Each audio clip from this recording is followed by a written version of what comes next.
Futterman, put up the spoiler banner immediately, right off the bat. I'm going to talk about the end of Pepper Ann. I just watched it. Well, Here's the thing. Maybe I wanted to watch Pepper Ann, though. No, are you going to watch Pepper Ann? Probably not. I'm going to tell you about the Pepper Ann finale. Here's the deal. It's so depressing at first. It's like, it starts off, it's 15 years in the future when they're all adults. And it's like, oh, okay, so we see how they all turned out. But it doesn't start with like a tracking shot and then 15 years later. It starts with a black screen with like block text and an ominous humming and it says 15 years later. And I'm like, what the hell? Is this Fringe? What are you doing? And then it's like, it's the early 2000s, so it's an early 2000s future. All the buildings are at weird angles. There's flying cars and holograms, all the standard future fare. But it basically starts with Pepper Ann basically saying that apparently that she drifted apart from her friends and hasn't spoken to any of them in 10 years. And it's like, oh, geez, this is a fun way to start. Nobody's talked in 10 years and everyone is mildly miserable. And then everybody's life for the most part is better. One of them is married and one of them became a reporter and she does video games now. And then the fat kid figured out how to finally have healthy eating habits. So he's good. Everybody else has a good job except for Stuart. They're really mean to Stuart because throughout the whole show, he and Nikki are dating, but every single episode that actually focuses on both of them, basically just shows what an entirely dysfunctional couple they are. Every time they're focused on them, they're either bickering for the whole episode or they almost break up. And the second to last episode, it seems like they're going to break up for good. But then they eventually get together again. They're like, we shouldn't break up just because of a few differences. And I'm like, no, you absolutely should break up. You guys have nothing in common. Every time you're together, you just fight. It's a dysfunctional relationship. And then in the finale, it reveals that they apparently dated for 2 years, which means that they dated for a whole year and a half after the episode. But even if they didn't get along, Stuart was just basically a normal guy. But the finale is super mean to him. Everybody else shows up looking older, and he shows up, but he's dressed exactly the same way as he was in middle school, and he's kind of a creep. Where the only thing he has is that he is the stuff that he did in middle school. And so basically you get the impression that he hasn't changed at all and that he went nowhere. His life went nowhere and that he's still hung up over Nikki, who he dated in middle school. And it's 15 years later. And it's everybody's put off by him and super uncomfortable around it. It's way too mean given what he actually did. And then he just hooks up with Gwen Mesro because they're like, just pair the two spare people off. That'll be fine. But then it's just sad and depressing. And then, but it gets better because eventually they get back together. They enact one of their schemes, and they remember that it's kind of got the uplifting message at the end where it's we can't get those years back, but we don't have to waste the rest of our years. We should keep in touch now. And she goes and sits in the old booth, and it's a nice moment. There's another group of kids that looks a lot like they did, so it's oh, look at that. And oh, hey, here's a quick question for you: what would be a more random cameo in a cartoon, Mark Hamill or Alex Trebek? Who would be a more normal cameo? Which would be a more random cameo in your opinion, Mark Hamill or Alex Trebek? Well, probably Alex Trebek would be more random because Mark Hamill both of them are in Pepper Ann. Okay. They're both in this episode. I was going to say because Mark Hamill Hamill's becomes actually the president. Well, he's actually a. Oh, you mean as himself? Yeah, Mark Hamill as himself and Alex Trebek as himself.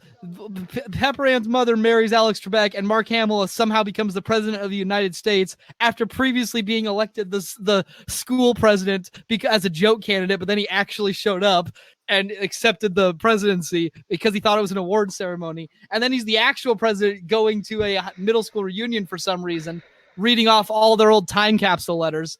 And she has to get her letter back because she's embarrassed by it. It starts out very depressing, but I guess it's fine by the end. Well, I guess I was going to say that's enough. Spoilers over. Okay, cool. Well, I was just going to say Pepper Ann is or not Pepper. Mark Hamill's an actual renowned voice actor, so him appearing in a cartoon as a cameo is kind of a normal thing. Yeah, but it's Mark But Hamill for him to as actually Mark be Hamill. Mark Hamill, I don't know. And guess what? That's not even the first time. He's in 3 episodes of that show. Yeah, here I'm actually looking up Pepper Ann because. All as Mark Hamill. Oh, it's that show. Okay. I didn't actually know what Pepper Ann even looked like off the top of my head. You didn't? Well, I've never watched it. It looks like Kids Next Door, but taller. That's a good way to put it. Yeah, because it's the same character designer. Yeah. All right. So I guess right up front we need to address the the Oh yeah, obvious. you're a clown. Yeah, I'm a clown. There's still an echo in the last episode. Not nearly as And there's bad, but probably it's an still echo in there. this And there's episode. probably one Guess in how this episode. long we were fiddling with We things. And spent by we, I mean Futterman. Yeah, well, we spent like almost an entire hour probably before we started recording trying to figure out how to fix the echo. I think we got it about as good as it's going to get, so if there's still an echo, I apologize. We'll look into new recording methods in the future. Hey, it occurs to me, should we be introducing ourselves? Nah. Well, I mean, every podcast, they introduce themselves. Because, I mean, like, we're basically just assuming that everybody who watches this is going to watch all the episodes in order. Because we only really introduced ourselves in the first episode. I don't.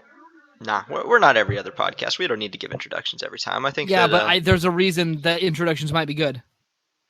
Why is that? Do you know why? No one knows Because consider which. this: if we don't introduce ourselves in every episode, and then somebody else shows up in later episodes, and we're just talking, they don't know who we are, and so they have no way to figure out which voice is whose because they don't know what to call either one. They can't assign an identity to each one, so it just becomes a nebulous thing. If you have a name, you can eventually get an understanding of which person you're listening to when they're talking. That is a good point. Otherwise, it's going to be, oh yeah, the loud one and the quiet one. Was that a problem? Can't we just be the Yes. loud one, the quiet one, and let them assign Trust me, dude, when I first started watching Game Grumps, I could not tell Dan and Aaron apart. Oh, I'm glad I'm not the only person. Their voices still sound the same to me. Oh no, I figured it out really quickly. They're very distinct. You just said you couldn't tell them apart. When I first started, because I wasn't used to watching things without face cam. All right, well, your point has been made, so let's. I'm Futterman. Yes, and I'm Mingus. I'm louder. There you go. Introduction's over. Let's move on. Yep, cool. What are we talking about today? I don't know. I had some ideas. Well, I had some ideas, but we decided we're just going to decide that on mic for some reason. Yeah, because, well, the reason being, I was sick of waiting for the friggin' thing to finish. Yeah, that's true. Yeah, he's very fed up with me. I'm the perfectionist out of the two of us, and I'm determined to defeat that echo because I've lost literal sleep over trying to figure out how to get rid of that thing. Are you the perfectionist? I'm more of a perfectionist out of the two of us, I think. You sure? I'm the one doing all the editing. Well, I guess it depends on what the subject is. I feel like if you were the one editing this podcast, you would just be dumping the raw footage right onto YouTube. Well, I mean, I don't want to edit. That's why you're editing. Well, there you go. I'd be fine not editing, but also then we wouldn't be able to do those sick ad breaks. Yeah, those are all me. Those are the best part. Yeah, so what are we talking about? My suggestions include finally talking about Star Wars, or yeah, that's about all I got. That was your only suggestion? Well, we got that one, or I mean, I'm sure I can think of others. Hey, why don't we just pull up the list of topics? My suggestions were talking about either the amazing world of Gumball or talking about things that you like that everyone else hates.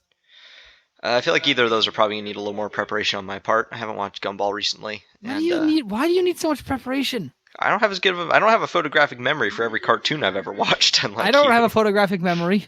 What happened in episode 2 of Gumball? I don't remember. I have to go look at what the title was. Well, if you saw the title, you would immediately know. I would probably need to think about it a little more. And the other one, I would probably need some time to actually think of some things that I like that everyone hates. I mean, I know a few right off the top of my head, but not enough to fill an entire episode. I just discovered one lately. You know how there's those things that like you're not allowed to dislike it. Like if you say you dislike it, people scoff at you and then insist that you just haven't heard the right one. Yeah. It's like if you say I don't like omelets and then someone's like, well, you haven't tried my omelets. Yeah, that's fair.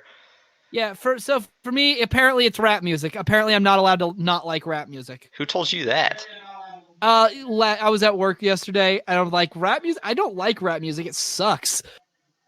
And then, oh yeah, season 1.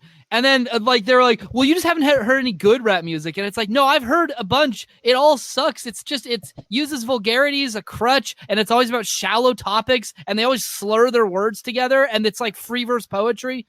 It's the free verse. Hold on, I'm getting a phone call. I must take it. You're going to have to stall them for like a minute. Uh-oh. I'm not good at this.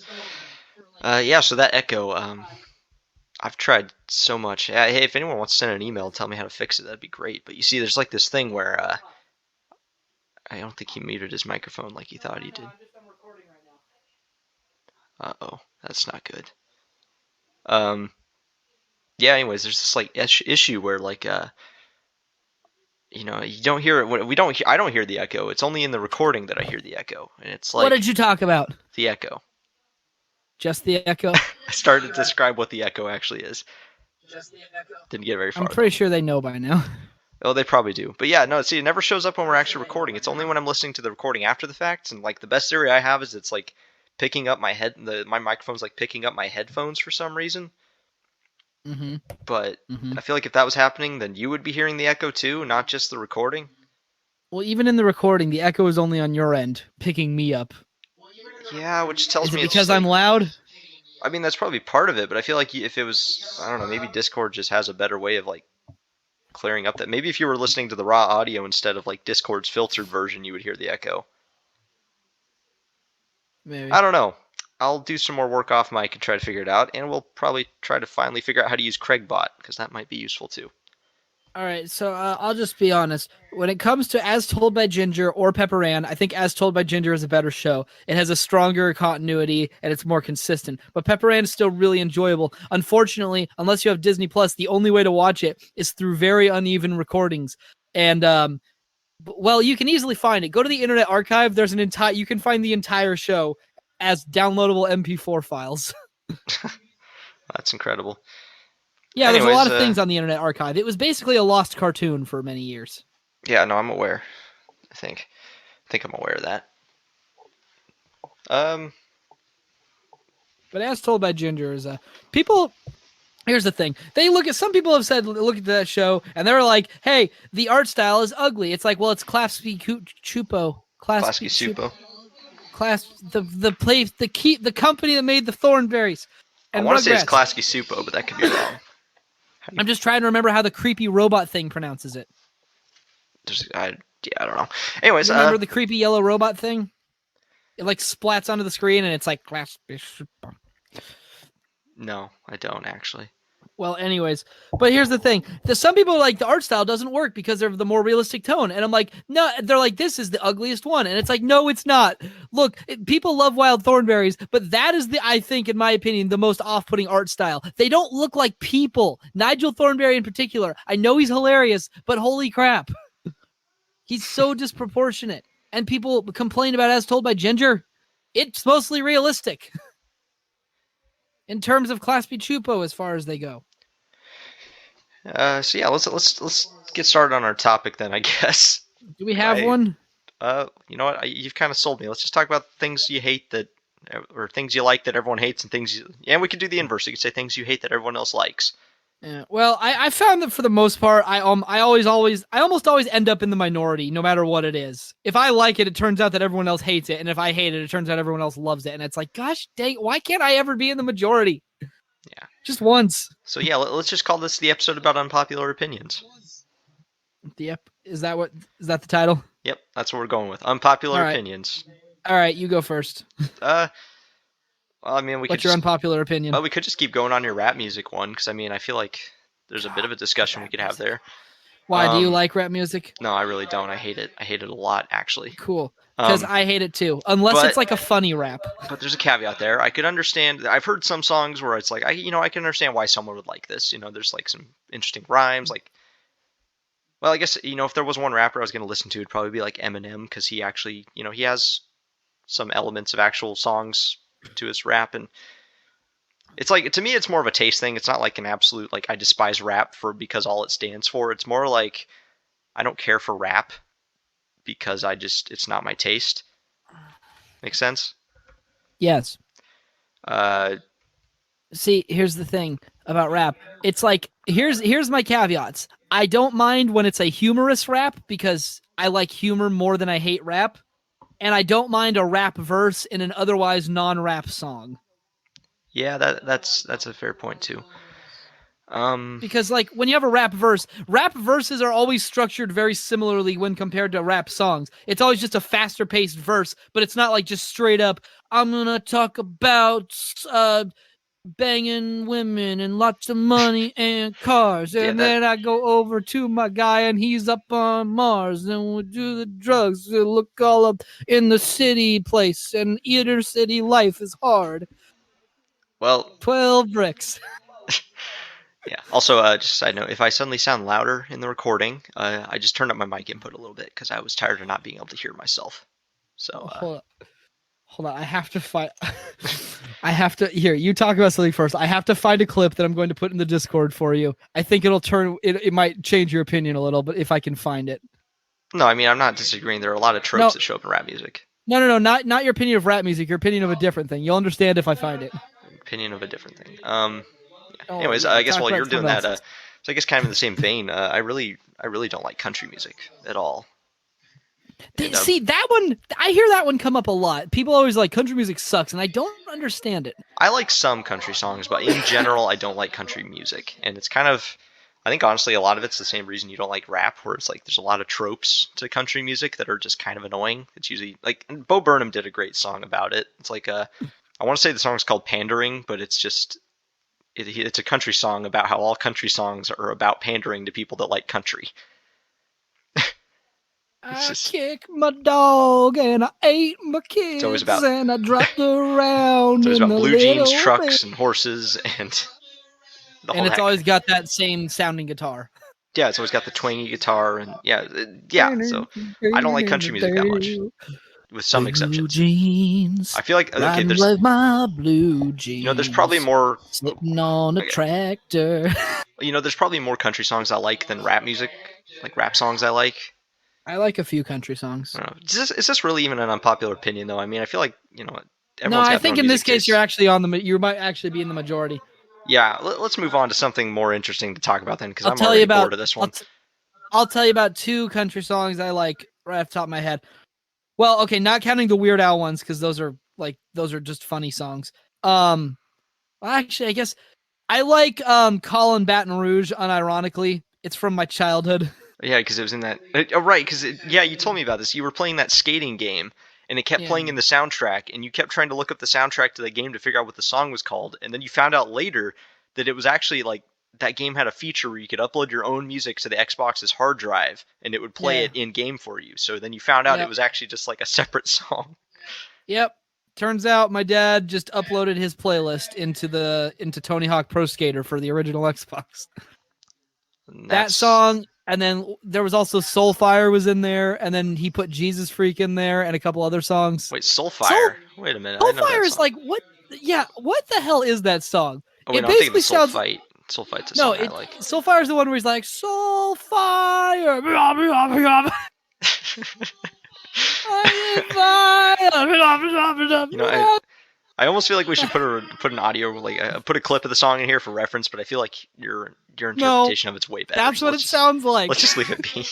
Look it up. Go look up Soulfire. That's exactly what it sounds like.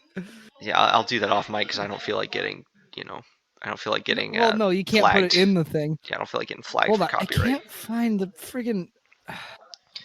What would it be called? Is it even a clip that you expect? Do you want me to play it as part of the podcast, or is this just something you No. want me to look at later? No, I'm telling you, look at it later. Okay, well, And then I'm telling the audience, go look it up and confirm what I'm saying. okay, well, this. Oh, I guess. I also enjoy Parked Out by the Lake, but that's because it's a funny song. Okay. Yeah, said there. You heard Parked Out by the Lake? Maybe, probably. It has one line. Oh. It's an actual like musically it's good, it's well constructed music, but literally the only line throughout the whole song is I'm still parked out by the lake 80 miles from Santa Fe. And it just kind of keeps going through that over and over.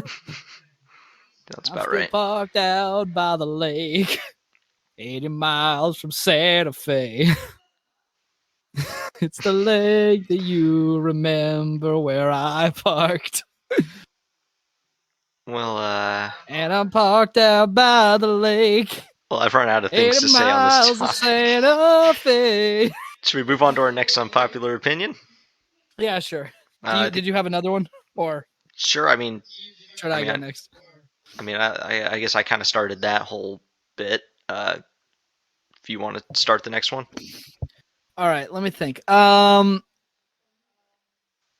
trying to think. Like, I remember for the longest time, I was in the minority. I was in the minority because I was a lot more willing to give the sequel trilogy a chance until the third movie came out, and then I reevaluated my opinion on the entire thing. But I was actually defending The Last Jedi at first. And I was in the Yeah. extreme minority. Well, you see, actually, I feel like as someone who worked in a movie theater at the time, I feel like the opinion on that movie was a lot more 50-50. But it was very much you either loved it or hated it. There weren't a lot of in the middle people. Uh, Well, because like and I, generally speaking, I like to like things. Like I usually try to give movies and shows the benefit of the doubt. Would you say this is an accurate statement, knowing me? yeah, you don't dislike a lot of things. Well, that's not true. I Okay, have you don't what? dislike as many things as okay, proportionate to how many things you've like watched, read, or you know, the amount of media you consume, you like a vast majority of it. Yeah, well, I don't know. I mean, I guess it just comes down to the fact that I only bother to consume things that I think I'll like in the first place. But at the same time, I also enjoy watching things that are terrible because it's funny.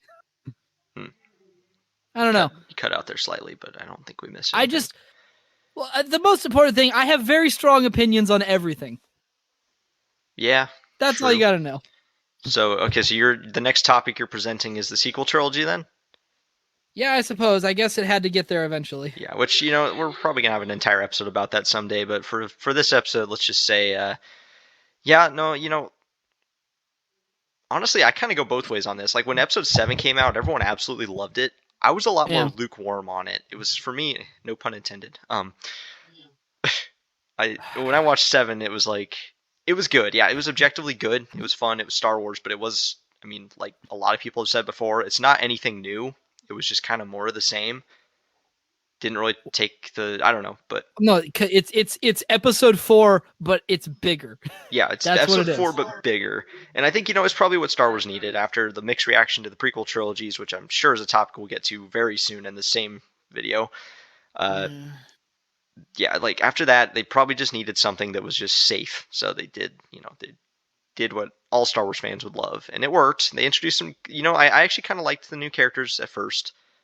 Finn was my favorite, just because the whole idea of a stormtrooper turning good was like adding a whole new layer of depth to these faceless goons that we've seen for the entire series. But then they pretty much Yeah. like, yeah, so I don't know. Finn only has a character arc in the first movie. And then they just shaft him for the rest of the series. Yeah. His role for the entire rest of the movies, It's just not quite so much in Last Jedi, but by the time we get to Rise of Skywalker, his entire role is he says, "Rey, I've got to tell you something," and then he goes, "Rey," and then he's like, "Rey, wait, I got to tell you something," and then he goes, "Rey," and it's just that for the whole movie. yeah, I was gonna say, his pretty much Literally, his only that's character all he trait does. after the first movie is screaming Ray at the top of his lungs. Yeah. And then they're like, "Oh, he was gonna tell her that he's force sensitive," and it's like, "Well, what? That doesn't make any sense." I'm The way pretty sure they're they were. framing it, it's like the way it was framed. It's like it seemed like he was gonna tell her he loves her. Yeah, I'm pretty sure that's kind of what they were trying to tease. But then again, it was J.J. Abrams, and he loves this whole mystery box thing, so he probably didn't even know Gosh, what Finn dang was it, going to J.J. tell him. Abrams. You what? You hate J.J. Abrams? J.J. Abrams, like just I don't like screw his him. writing philosophy. He's done some good work in the past, but I really don't like his whole He's mystery been box no, he philosophy. has his name connected to good work. I'm not sure how much of the good work he's actually doing. I guess that's okay. Well, Because like he made Lost and he made Fringe, but he wasn't like involved. Well, he actually- Basically he set them loose. He didn't actually make them the whole way he through. directed I think he worked on the pilot of Lost. Yeah, and and the then pilot of Fringe. Yeah, didn't do anything else for it. Yeah, I Basically, just it was like, I here's really, the concept, go nuts, and then he left I to go make really- movies. But yeah, no, I really disagree with his whole mystery box concept. His whole idea, I mean, I'll explain it a little bit for anyone that doesn't know, but his whole concept of writing is you have this mystery box, which Wait, hold on. One question, really quick. What's the name of the Mom Sketty song? I can't remember. I'm pretty sure it's just called Mom's Spaghetti. That rap is actually called Mom Spaghetti. Oh, the actual song? Yeah. Oh no, the real song is called. Oh God, I want to say it's called like One Shot or something. You know what? Give Whatever. Me a You keep talking about the mystery, mystery box. box. Oh yeah, I'm just so gonna when look he up actually Mom did like, Sketty. yeah, well, wait, hold on, Eminem, Mom's. Oh my gosh, is it actually called Mom Spaghetti? No, it actually is called Mom's Spaghetti. For the love of all things. All right, whatever. You keep talking about the mystery box. Yeah, so in the actual TED Talk where he described this, he had a literal mystery box. It was like a box of magic tricks or something that he bought years ago because he was so excited to see what was inside of it. But the whole point is that all these years later, he still hasn't opened it because he's realized that the mystery of what's inside is a lot more interesting than what's actually inside. And that's his whole philosophy for writing, basically. He asks as many interesting questions as he can, But most of the time, like, he just comes up with the answer later, and if people have watched Lost, they know that that doesn't really work in the Don't long spoil run. it for me. I haven't seen Lost yet. I've never even seen the ending of Lost. I can't spoil it. I just know that they All I ask a know is lot of that questions, and from what I've yeah. heard, by the end of the series, they don't answer all of them, and the ones they do answer aren't even answered all that Well, satisfyingly. literally all I know is that they're either in purgatory or they're not, and apparently the ending depends on whether or not you thought the show was about the island or the characters, and I don't know what that means. Yeah, I don't know. It's one of those shows I keep thinking about maybe watching, but I don't know if I can handle it. It's like 6 seasons, and each season's over Yeah, 20 episodes. I I'm don't know going if I to want watch to. it. I already have it on DVD. Yeah, I don't know. Maybe I will. Maybe we'll watch it together and do some kind of podcast about it, but that'll be No, years we ago. can't watch it together. You don't have it on DVD. I have it on Hulu. Don't trust the streaming. Well, anyways, so yeah, the whole problem with the mystery box thing, I guess I've kind of already said it, but the problem with the mystery box is eventually you have to open it to tell a satisfying story. You can't just leave it Exactly. unopened for the entire time. And if you Well, I spend the mean, you entire can series, sometimes if you structure your story around, because that was the whole point of Twin Peaks. It fell apart because the box was opened. yeah, well, see, that's the thing is They like, forced him to open it, and it's like that wasn't the point of the story. It was just supposed to be a question that served as a premise. We weren't supposed to actually answer it. yeah, well, I mean, I feel like that's almost a separate discussion because yeah, there are times in a story when it's better to leave a question unanswered, but you can really only get away with that when the answer doesn't actually matter. And when you set up a show like Lost or like the sequel trilogies or the sequel trilogy, there's not only one of them, Yeah. thank God. Like the sequel movies, you do have to. You can't leave those questions unanswered because that's entirely unsatisfying. Mm-hmm. And so Well, because see, when you it's spend the whole really easy. It's really easy to set. That's the thing. It's like anytime. It's really easy to ask questions. It's really easy to set up a vast conspiracy. All you have to do is have a bunch of weird stuff, and then have like a 1 minute clip at the end of the episode with some dude being like, "Ah, yes, it's all part of the conspiracy." But eventually, you have to pay it off. You have to answer, "Why is anyone doing this?" And that's where the trouble always comes in, because it's like I've set up a vast government conspiracy, but eventually you have to eventually get down to answering, why are they doing this vast government conspiracy? What do they get out of this? And if you yeah, can't answer that question, then it fails. yeah, exactly. And like I said, there are caveats to that. There are times when it is okay to leave a question unanswered. Like if it's a horror story, sometimes it's even better to leave things unexplained just because that leaves it a lot more scary. Like I guess a great example of leaving questions unanswered, Oh yeah, the book Roadside Picnic. It's an old book and it's like had a few adaptations. It's the I inspiration for think the you talked soccer about this in games. episode 1. Did I? I don't know. Yeah, Anyways, yeah, my that's whole right. point of Because that. I asked you about it because it was in the reviews thing. Oh yeah. Okay. Well, yeah. The whole thing about that though is like in the book, this isn't really even a spoiler because it doesn't spoil the main plot. But like the zone is like this kind of backdrop for the entire story, and the story isn't about the zone itself. It's more about the events that happen around it. But never at any point do they try to explain what the zone actually is. They give a few theories, but they never outright explain it. And in that case, it's totally okay. It's this alien thing. It's supposed to be kind of a source of uncertainty and horror. You don't need to know what it is. For the story to work perfectly, it actually is better not to know fully what it is. Well, sometimes I think that's a bit of a cop out because it's like horror gets a lot of liberty because horror's main goal is to be scary. So being unknown can accomplish being scary. But at the same time, I think that sometimes it's too much of a cop out because it's like here's some weird stuff. It's like you don't explain it. It's just like I want a scary scenario to happen. So to that end, here's a giant humanoid dog man with a knife who will follow the protagonist around. Where did he come from? I don't know. It doesn't really matter. There's a humanoid dog man trying to murder some dude, and it's like okay, but like you can't do that all the time. You can do it in a short story. You can't do it for a novel. Novels have to have answers. Oh yeah, that's another discussion we've had at times. Is that you can get away with a lot more in a short story because the reader's not dedicating such a significant portion of time that if the answer ends up being kind of unsatisfying, you don't feel like there's as much lost. You know what I mean? Yeah. Yeah. But I Like, guess should we get back to? Should I finish my mystery box rant, or do you have more to oh say yeah, on that keep topic? going about mystery box. Yeah, well, I guess I've kind of already made my point, but yeah, that's kind of the whole thing that's wrong with the sequel trilogy is that they spend J.J. Abrams in his mystery box. He spends all of episode 7 building up all these questions, like who are Rey's parents and who is Snoke and why, Well, okay, why is I Luke don't in think hiding and all that. And, some of those I don't think were questions. That's the problem. well, That's what I said back when the movie was coming out. Is it's like who is Snoke, and it's like Snoke is Snoke. I don't think that's a real question. well, then yeah. I mean, do we need to do spoiler tags for I mean, we haven't seen anything yet. That's No, spoilery, The Rise of Skywalker does not get the honor of spoiler tags. That movie can go die. Okay, fair enough. That's the sequel trilogy deserves to be spoiled so that nobody ever watches it again. Okay, yeah, there you go. Okay, so yeah, if we're talking about sequel trilogy, just know that it might get spoiled for you, but you're not missing much if you haven't already seen it. Which we'll put spoiler tags for everything except the sequel trilogy. Yeah, which we will spoil gleefully.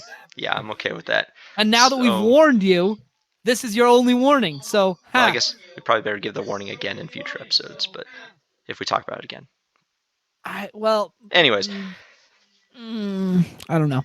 Yeah, well that's so I guess. Oh yeah. What are we talking? Oh yeah, we're talking about unpopular opinions. So yeah, my unpopular opinion for episode 7 was it was just all right. Wasn't great. It was good enough though. Yeah. But then I thought the Last Jedi. Episode 8.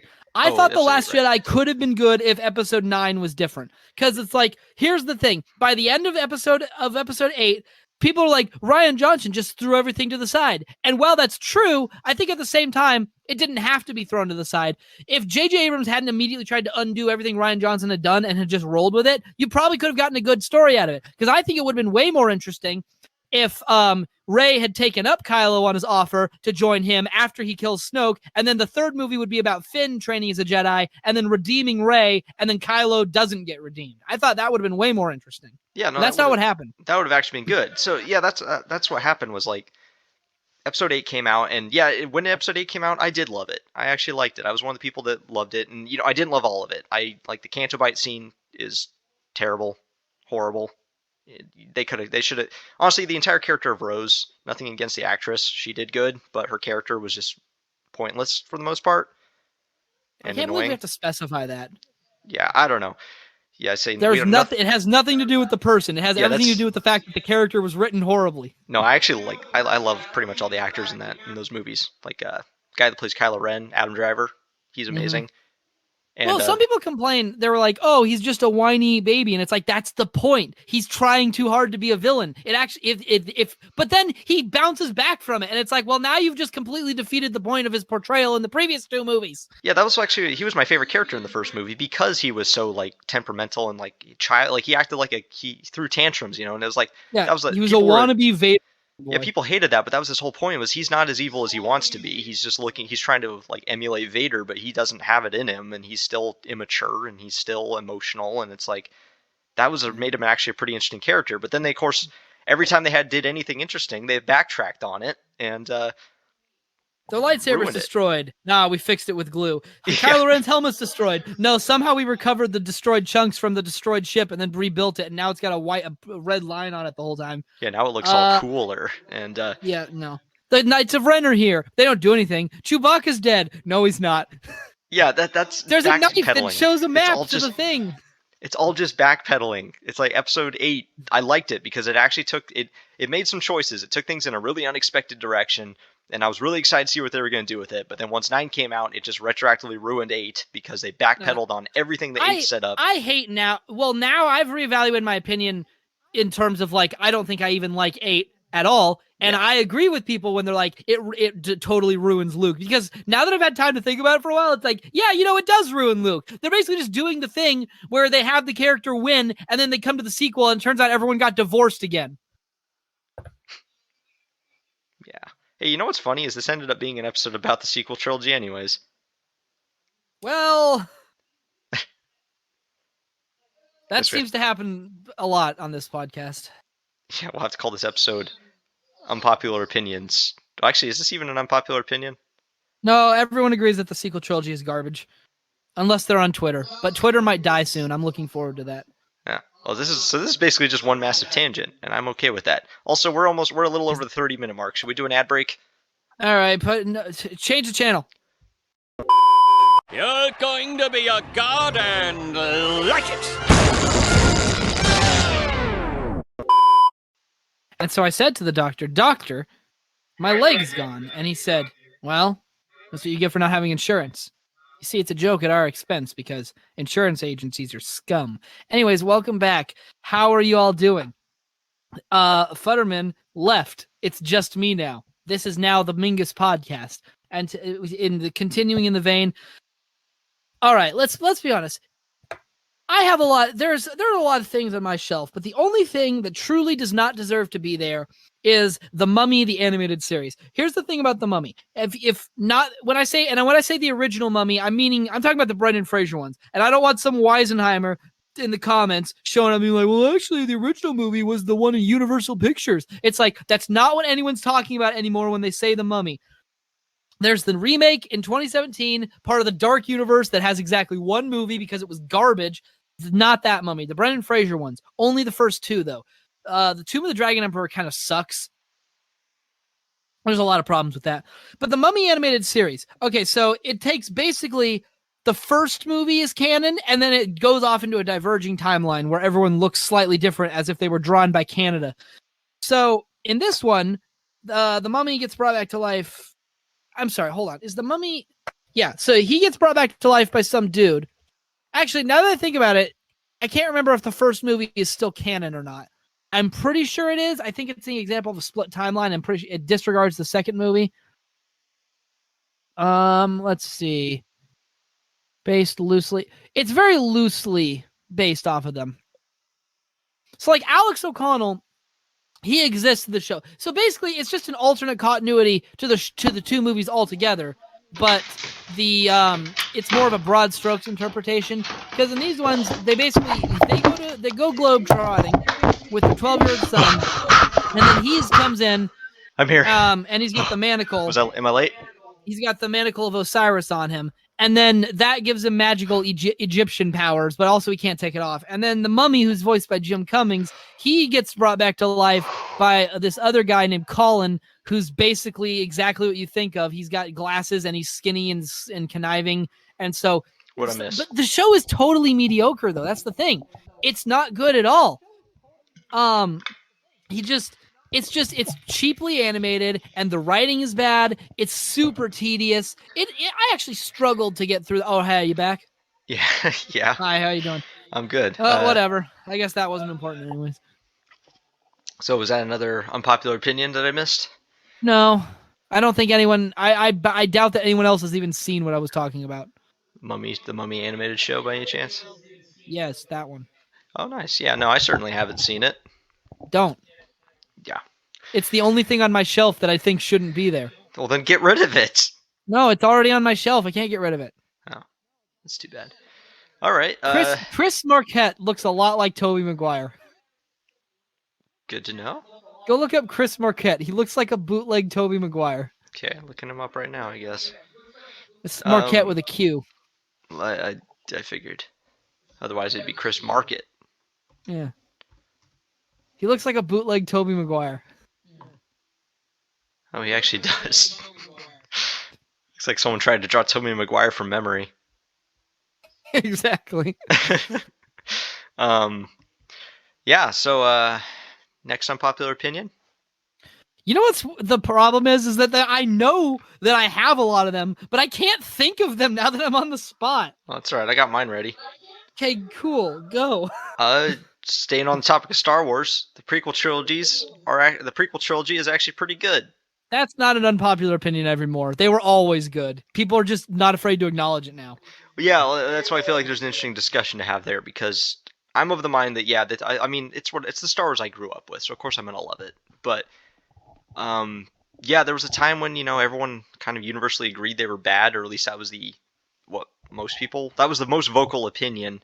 Yeah. But I feel like now it's like at the point now where they've been out long enough that all the people that grew up with them as kids and watching them, now we're the ones that get to talk about it, and we all like them. So, well, no, that's the thing. The prequels were always, because okay, there's always, anytime anything new comes out, you're always going to have people being like, this is bad because it's the new thing and it's different and I don't like it. That's always going to happen. But in the case of the sequel trilogy, those are objectively bad movies. I can point to exactly why they fail, both from a narrative standpoint, from a storytelling standpoint, from a cinematography standpoint, and from a canon standpoint. I can point out exactly why they fail and why they are not good.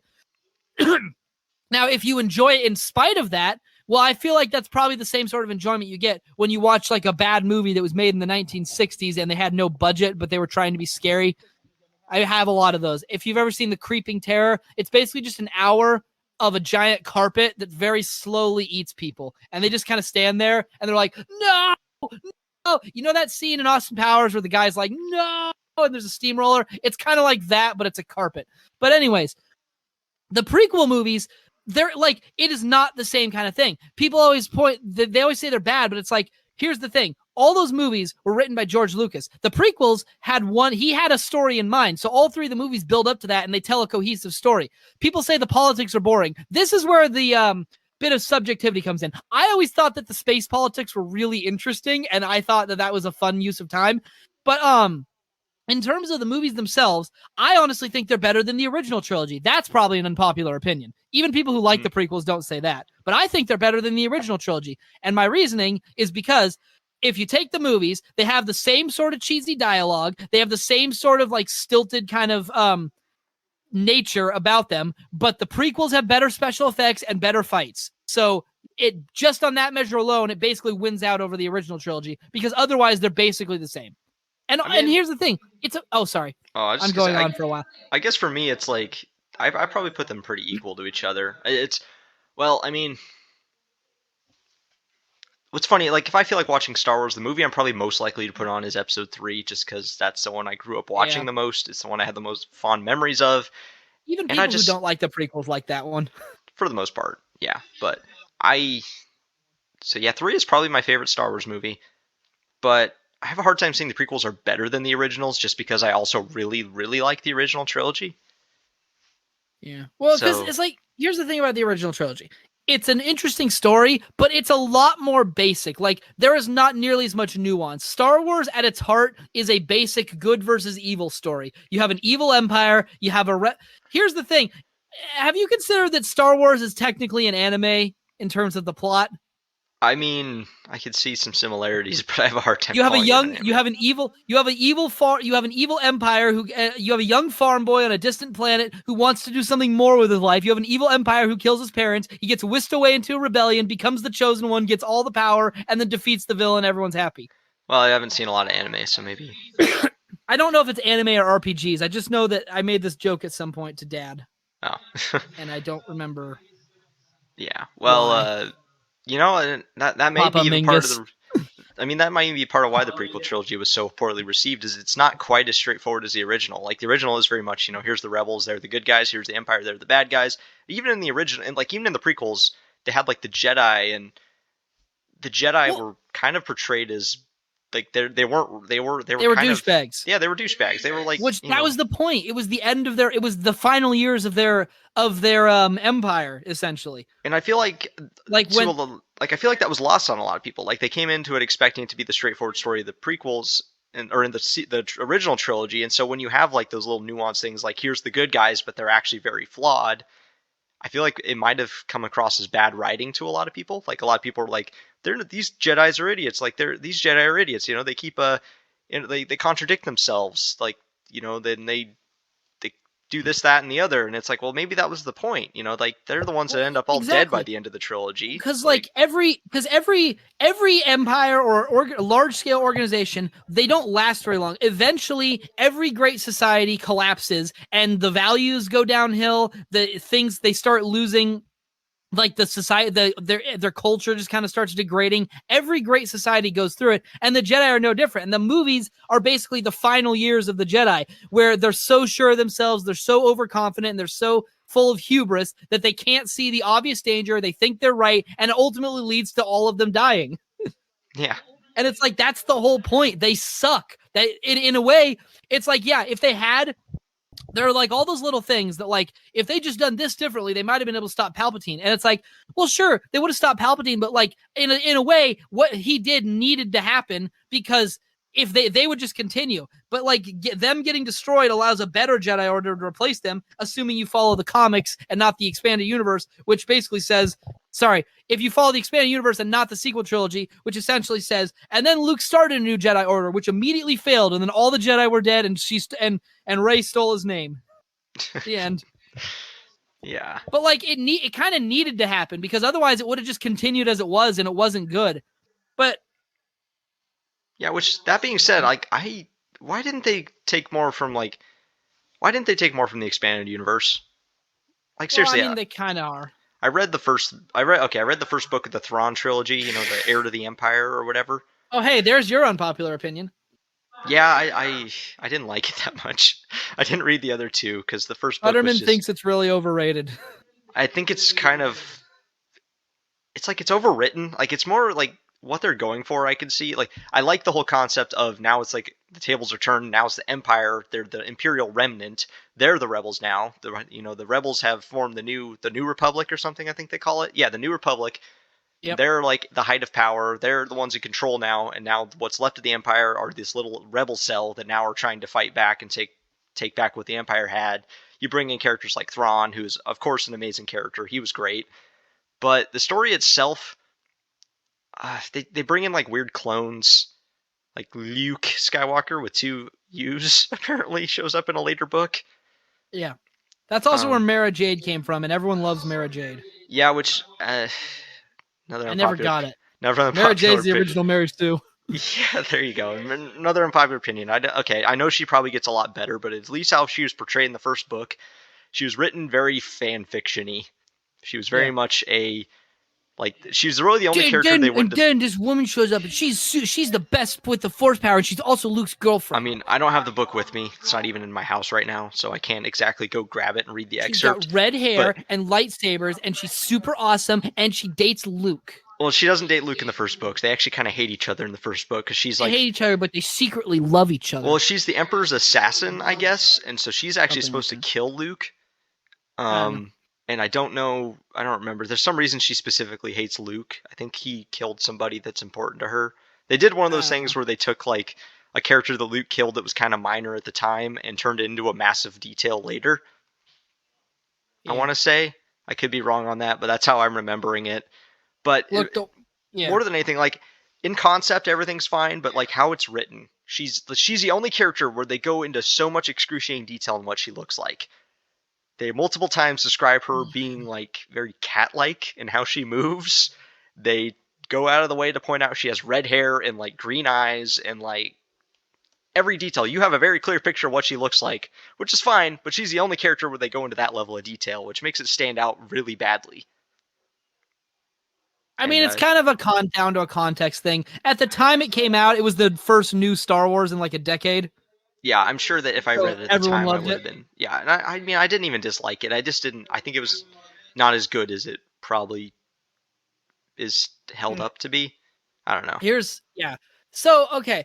I will say, I think what the thing about the prequel trilogies is that people by themselves, it's easy to talk about it now, but by themselves, there are quite a few gaps in the story, mostly related to Anakin's downfall, that move way too fast. And it wasn't until after the Clone Wars came out that retroactively fleshed out the entire conflict, showed more of the Jedi Order, showed Anakin actually being a good, likable hero, and gave him a lot more reasons, that kind of retroactively fixed the prequel era and made the story all make sense. Because Clone Wars is like the best Star Wars anything. Yeah, and that's a lot of people will agree with that. A lot of people even say the Clone Wars fixed the prequels, which, I mean, it does. Yeah, it makes them a lot better. But I mean, I liked them. I liked the prequels before. I mean, it took me a long time to finally watch Clone Wars. I always liked the prequels, but like I will admit, it's easy to talk about that now that Clone Wars is complete and it's like it retroactively fleshes out all the problems. Because like I always liked them, but even I was like, man, Anakin is like whiny, and then he's way too quick. But like the show fixes it. Yeah, also gives you a whole extra 130 episodes to get to the point where he's finally ready to become Darth Vader. Yeah, it does make that a lot more believable. Also, total tangent. Have you ever watched any of the deleted scenes from Revenge of the Sith? Oh yeah, they are my favorite. Amazing. I love the one where they're like, perhaps we should like doing like weird facial gestures. There's no way to convey that in a podcast. You know what I'm talking about, right? I think it's the one who's like stroking their faces all weird. Or something. They're like doing a code by stroking their face. Yeah, the first one that comes to mind for me is the one where Anakin speaks droid. Oh yeah, I forgot. No, it's way funnier. Down, except it's an actual beep sound effect that he somehow just makes with his mouth. I don't know. I'm just gonna. Also, have you seen the one where the original fight with Obi-Wan and Grievous? Have you seen that one? Oh, you mean the really weird animatic? Well, yeah, it's an animatic. It's Where like obviously he just blasts like all of it, where he cuts all of his arms off, then rips his heart out and shoots it. it's super over the top and graphic, and then he like kicks his dead body off the cliff. Oh my gosh, it's yeah, it's I think Revenge of the Sith might have been rated R if they had kept some of those original scenes in. Yeah. Um. Yeah. Anyways, that's a tangent. Should we talk about an unpopular opinion that isn't related to Star Wars? Well, I have one more unpopular opinion that's related to Star Wars. Well, I do I too, think but Rebels is a really good show and one of the few good things that Disney Star Wars has produced. I don't think that's an unpopular opinion. I know a lot of people like Rebels. I don't know. I've heard of the prevailing opinion sometimes that like, oh, Rebels is just kiddie garbage. It's like, no, it's not. And like their argument, the thing that annoys me the most is that people's argument always seems to be, do you see how many people they killed in Clone Wars? No one dies in Rebels. And it's like, okay, one, Clone Wars was an anthology show with an ensemble cast. You can kill characters. Rebels follows a specific group of people, which means it's a different story structurally speaking. So you can't just kill off characters whenever you want. And second of all, is that your measure of quality? How many people die in the show? Because that's a really stupid and shallow measure of quality.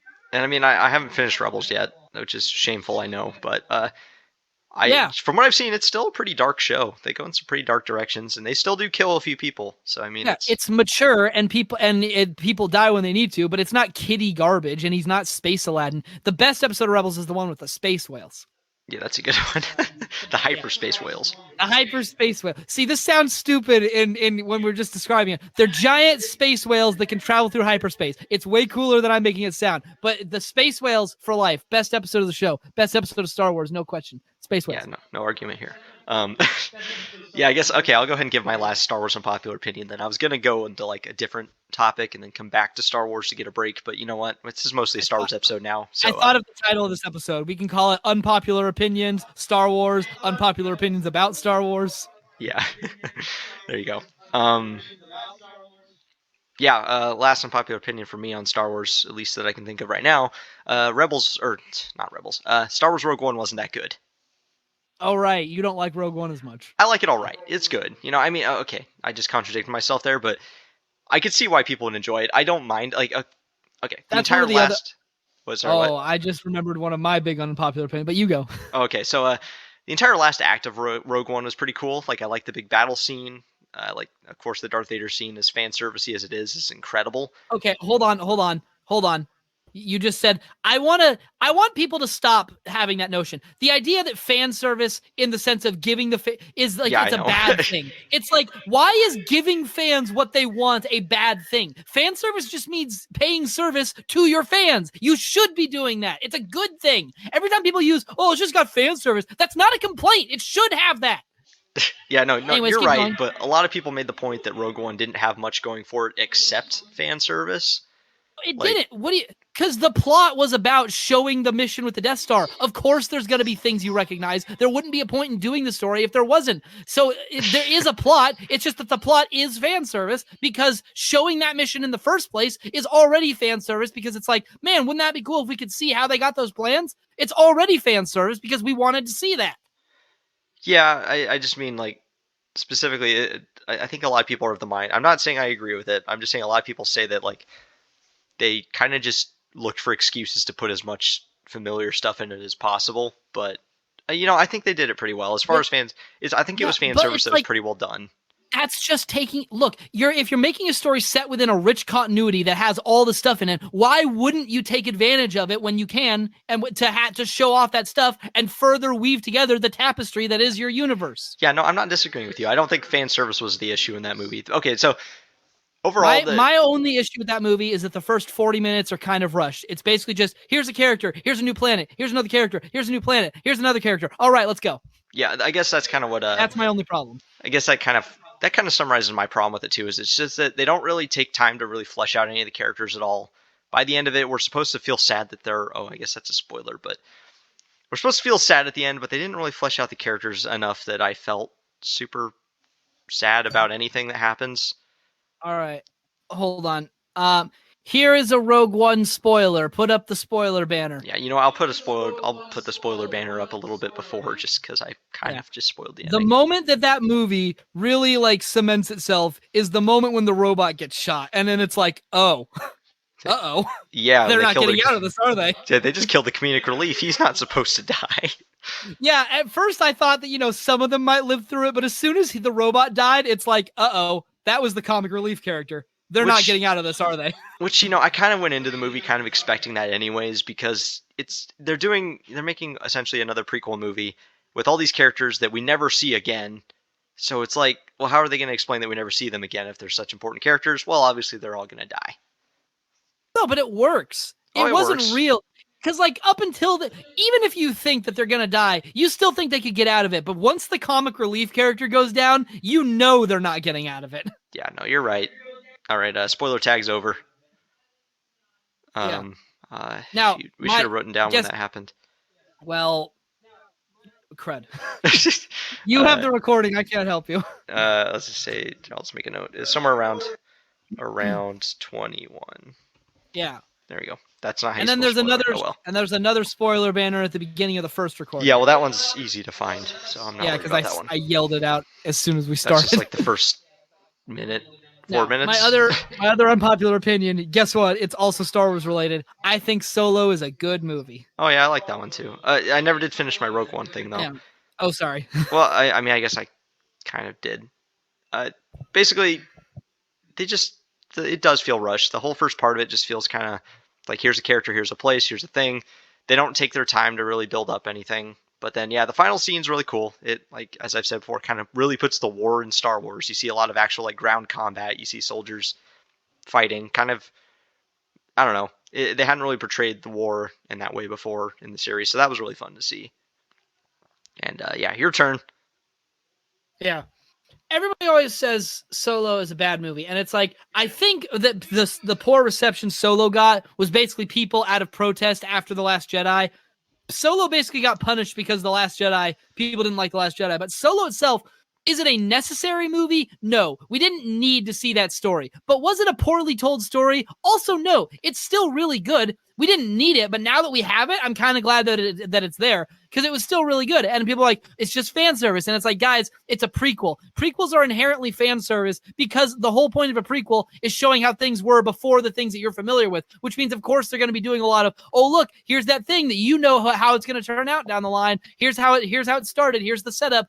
It's like, that's just the structure of a prequel. That's what they do. If you didn't do that, you'd be doing a prequel. You'd be doing it incorrectly.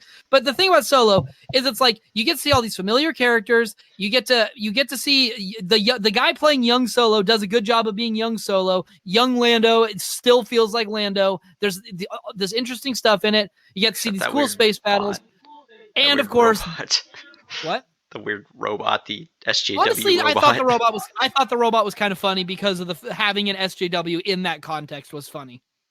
Yeah, it was kind of funny. I thought the joke kind of worked. I guess she gets shot, so it's fine.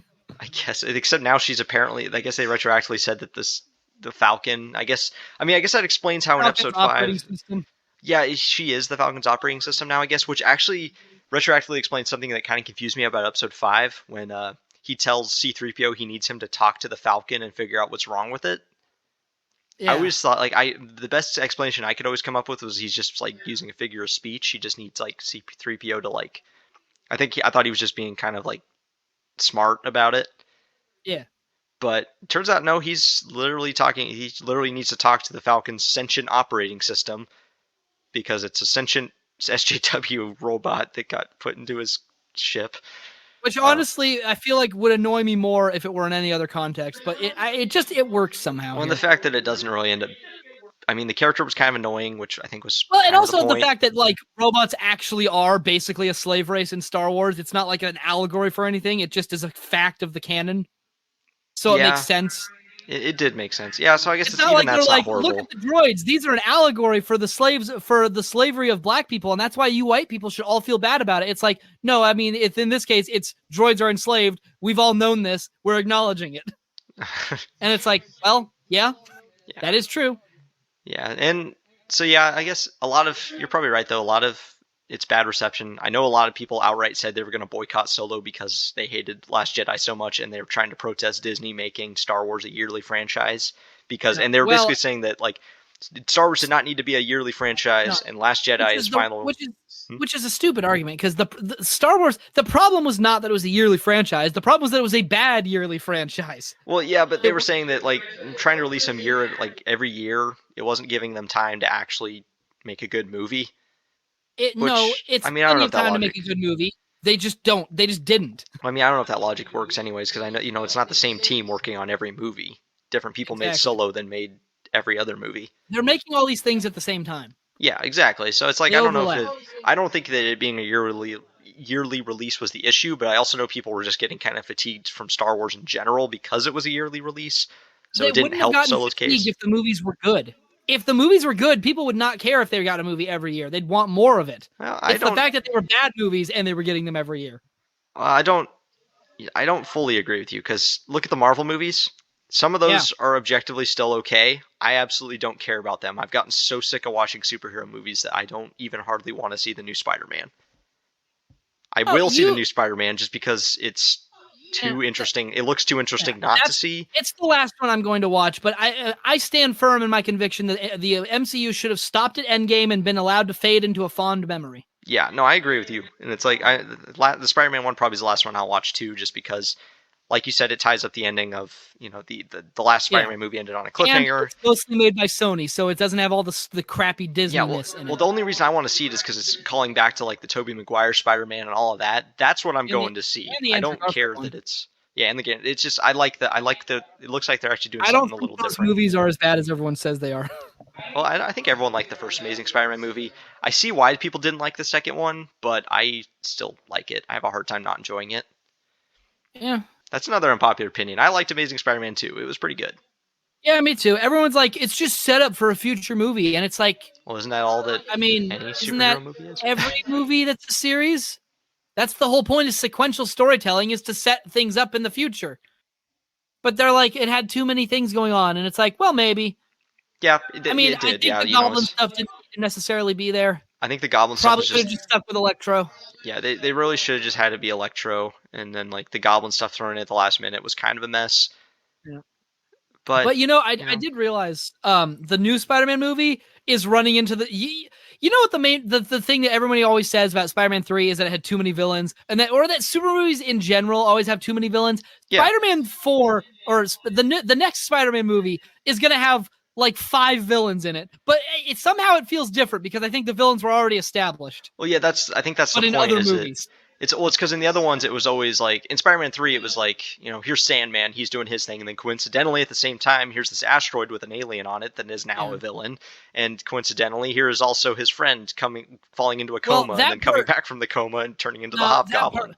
That part was fine. Here's what I wonder. He says that like Sandman and Harry were the characters he wanted to focus on, and it shows in the way that they're portrayed in the movie. And Harry was fine because his character arc had already been established throughout the first 2 movies, and then Sandman was the new villain for that movie, and Sandman was done really well.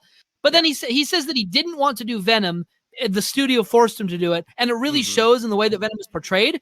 But I can't find the answer anywhere, but I genuinely wonder, it's like, okay, so you didn't want to do Venom, but were you still planning on doing the alien suit stuff?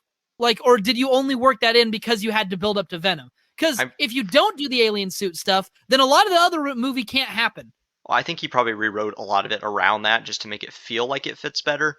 I don't know. That's kind of a separate point, though. My whole point, though, about that was that people were complaining about those movies having too many villains because it basically ended up working out to there's just coincidentally all of these villains ending up fighting Spider-Man at the same time. They're all basically a separate problem that needs to be solved, and they're all overlapping and creating just too much noise. In the newest one, they are all the direct result of one problem, which is this weird universal crossover thing, and the problem becomes he needs to go and defeat all of these villains that came through. So it's like, yes, it has a lot of villains, but they all represent one problem that needs to be solved. And also, we know who they are because they were established in other movies. Oh yeah, and that too. Yeah, they're familiar villains, which, I mean, all Spider-Man villains are kind of familiar anyways, since they're comic book characters, but that's the amazing thing about Spider-Man. Every other comic book character, like, they have additions that are made to the mythos throughout their history. basically almost all of the signature elements of Spider-Man came from the initial Lee Ditko run. All of the main rogues gallery, all of the main characters, basically everything came from that initial run. There's been relatively few additions to like the major additions to the canon since then. Yeah. Like Venom, Carnage, I think Kraven the Hunter came after, but like most of everything was established in that initial run. It's kind of amazing. All right. Well, we're officially over the hour mark. Oh, we are? Dang, do you I have any wasn't done more? yet. Well, we can keep going. We don't have to I stop don't know. at I an might hour. have to start doing stuff soon. Yeah. Well, do you have any more unpopular opinions you wanted to discuss? I've got one more on the top of my head that I can bring up. All right. Well, I'll just say this, and then you can do your thing, and then we'll probably just call it good. In regards to the MCU, I mentioned it before, but I'm sick of people acting like that phases 1 through 3 wasn't a revolutionary series that everybody paid attention to and everyone enjoyed, and that they are just nothing special now. And in response, it's like, guys, I know that the new Marvel stuff sucks, but can we leave the old stuff alone? That stuff is still good. Don't take out your anger on the new stuff on the old stuff, and don't pretend like you didn't watch it with the rest of us for the last 11 years. Anyways, yeah. So should I go ahead and get my next? I like Endgame better than Infinity War. Oh, really? Yeah. Eh. There's my unpopular opinion. All right, what's yours? It's another movie entirely. The movie Valerian came out. Oh, good. I can't contribute to this one. You can't? No, I don't know what Valerian is. Oh, well, it's based on a comic book, but it's a movie that came out in like 2017, 16. I don't know. And Valerian in the City of a Thousand Planets absolutely bombed critically and at the box office. I like it quite a bit. It's fun. I can see it's got problems. The plot's a bit of a mess, but it's just there's always something happening. It's always interesting. It doesn't get boring. Okay, it gets a little boring, but I enjoyed it. I liked it quite a bit. And it's still tangentially related to Star Wars because a lot of people say George Lucas ripped off the Valerian comics when he made Star Wars. I don't know if that's true. It's just what people say. Everybody ripped off everyone else. There's no original ideas anymore. Yeah, but I mean that one's literally everything. Well, okay. I mean, there are just straight ripoffs, but literally everything is just a reconfiguring of the existing elements that exist in the storytelling pool. There's no way to make new ones. Well, in that one, it's more like if you look it up, he apparently took visual cues from a lot of things. Like there's a scene in Valerian, one of the comics, when they're on a planet with two suns. It looks a lot like Tatooine. There's a character that looks a lot like Darth Vader, and under his mask, he is also just an old man. There is. No, Darth Vader was only in his 40s by the end of Return of the Jedi. Yeah, that's a good point. But I mean, it's more of the injuries that aged him. I'm sure that getting burned to death by lava puts a few years on a man. Yeah, and then not being in the sun ever. Yeah, that too. Which also in episode 4 we see the back of Star Wars, or episode 5 we see the back of Darth Vader's head with his helmet off, and it's like still, flesh colored. How did his skin go from flesh colored to gray in the span of those two movies? The way it did is that George Lucas made up the movies as he went, and somehow it turned out better than the sequel trilogy being made up as it went. Yeah, that's true. I don't know what it's like. The sequel trilogy was obviously made up as it went. That's part of the reason why it sucks so much. But the original trilogy, we know it was made up as it went, and it still ended up good. Well, you see, the sequel trilogy was made up as it went by about 8 different people. The original trilogy had George Lucas, and then, it was directed by a few different people that probably had some input, but at the end of the day, it was still the creative vision of one person. Oh, yeah, that too. But it was, at the end of the day, still the creative vision of just one person. And so it was still his vision through and through. The sequel trilogy was just an absolute mess, and the directors were actively trying to undo each other's work. So it just really felt like they were fighting each other. They were making up as they go, but they were also I think you said it best. They didn't follow the rule of yes and. Yeah, exactly. Wait, did you say I said that? Yeah, that's something you said to me, and that perfectly. Okay, yeah, no. That's it. I yeah. couldn't. I thought you were taking credit for my thing at first. Yeah, no, I said you said it best. They didn't follow the rule of yes and. They did no but instead. Yeah. Yeah, instead of saying yes. And no buts about it. Those movies suck. Yeah. Yeah, yes. Instead of saying yes, Ray's parents were nobody, and then this happens, they say no, but they were these people. No, it turns out Rey's dad was a clone of Palpatine who looks nothing like Palpatine and also wasn't dying for some reason, and then Palpatine ignored forever. Which they don't even explain. The cloning part, that's become, like, I guess canon, but they didn't even explain that in the actual movie. In the movie, they just said that she's Palpatine's granddaughter, No. which is... In the movie, they said the dark side of the Force is the pathway to many abilities some consider to be unnatural. Well, that was how they said that that was how they explained him coming back from the dead. They didn't say anything about cloning. They just... Which doesn't make any sense, by the way. I hate... Because, like, Sith are not...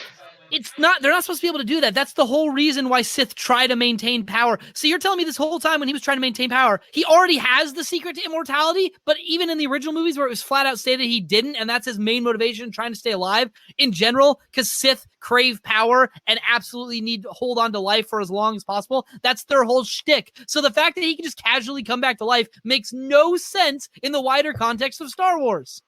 Yeah, no, you're right. It's dumb. I hate... here's the thing about The Mandalorian and The Bad Batch, both of which I consider to be good.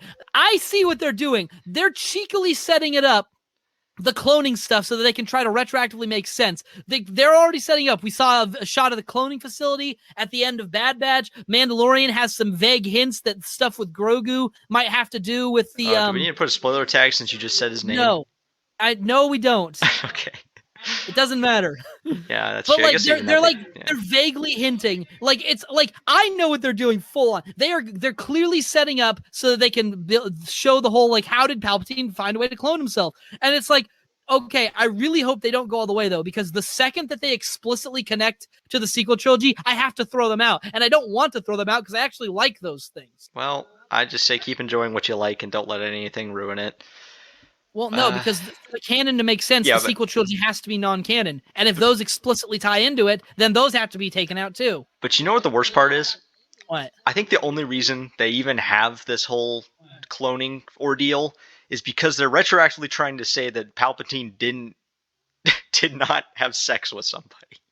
Because as it was presented in Rise of Skywalker, they basically said that Rey's parents were his children and that she is his granddaughter. They're basically implying that Palpatine got busy. No, they're just adapting Dark Empire. Well, I get it. But that's what I'm saying. Have you read Dark Empire yet?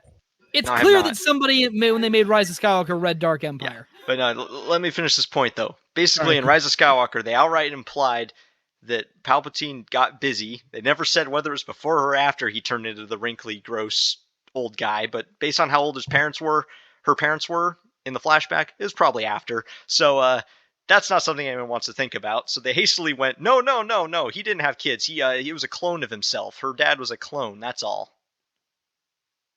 Yeah. And now we're in this mess. And on that note, let's end this. Yeah, I gotta go anyways. I have stuff to do today. All right.